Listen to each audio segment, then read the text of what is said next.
ఎంతో రుచిగా ఎంతో స్పైసీగా ఉండేటువంటి మునక్కాయ కీమా రెసిపీని షేర్ చేస్తున్నానండి. చాలా చాలా టేస్టీగా ఉంటుంది. సింపుల్ గా చేసేసుకోవచ్చు అనమాట. మసాలా కోసము అల్లము, వెల్లుల్లి, తర్వాత లవంగాలు, దాల్చిన చెక్క, ఇలాచి, మరాఠీ మొగ్గ, స్టార్ అని, ధనియాలు, జీలకర్ర వేసుకుని సరిపడా వాటర్ వేసుకుని గ్రైండ్ చేసేసుకుంటామండి. తర్వాత బాణాలు పెట్టుకుని 2 టేబుల్ స్పూన్ ఆయిల్ వేసుకుని పచ్చిమిర్చి చీలుకలు ఒక 5-6, అదేవిధంగా కొంచెం పుదీనా, కొత్తిమీర, ఒక పెద్ద అన్నిని చిన్న ముక్కలుగా కట్ చేసుకుని అది వేసుకున్నామండి. అదేవిధంగా 1 టీ స్పూన్ పసుపు, రుచికి సరిపడా సాల్ట్ వేసేసుకుని అంతా మిక్స్ చేసుకుంటూ ఆయిల్లో చక్కగా ఫ్రై అవనిస్తామండి. ఆల్మోస్ట్ ఆనియన్ అంతా కూడా కొంచెం ఉడిలినట్టు అయిపోవాలన్నమాట. అప్పటి వరకు మనం ఫ్రై చేసుకుంటాము. 3-5 నిమిషాల పాటు కొంచెం ఇట్లా వేగింది అనుకున్న తర్వాత మనం ఇక్కడ మునక్కాయ ముక్కల్ని యాడ్ చేసేసుకుంటామండి. ఈ సైజులో కట్ చేసుకున్నాను. ఒక 3 మీడియం సైజు మునక్కాయలు తీసుకున్నానండి నేను. ఇంక ఇది వేసుకున్న తర్వాత శుభ్రంగా వాష్ చేసుకున్నటువంటి కీమాని ఇక్కడ యాడ్ చేసేసుకుంటాము. యాడ్ చేసుకున్న తర్వాత 2 టేబుల్ స్పూన్లు కారం వేసేసుకున్నానండి. అదేవిధంగా 1.5 టేబుల్ స్పూన్ మనం గ్రైండ్ చేసుకున్నటువంటి మసాలా ముద్ద యాడ్ చేసేసుకున్నాము. మొత్తం అంతా కలిసేలాగా మిక్స్ చేసేసుకుని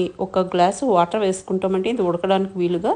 వాటర్ వేసుకున్న తర్వాత మళ్ళీ ఒకసారి మొత్తం అంతా మిక్స్ చేసేసుకుని పుదీనా, కొత్తిమీర మళ్ళీ కొంచెం యాడ్ చేసేసుకుని ఇంకా మూత పెట్టేసుకుని మనం 20 to 25 మినిట్స్ లో టు మీడియం ఫ్లేమ్ లో ఉడకనిస్తామండి. మధ్య మధ్యలో చెక్ చేసుకుంటూ ఉండాలి. మధ్యలో నేను ఒకసారి చూస్తున్నానండి. మనకి కూర ఈ విధంగా మొత్తం వాటర్ అంతా ఎగిరిపోయి మనం వేసిన ఆయిల్ సెపరేట్ అయిపోయిన తర్వాత ఇంకా మనకి కర్రీ రెడీ అయిపోయిందండి. సర్వ్ చేయడానికి వేడి వేడిగా సర్వ్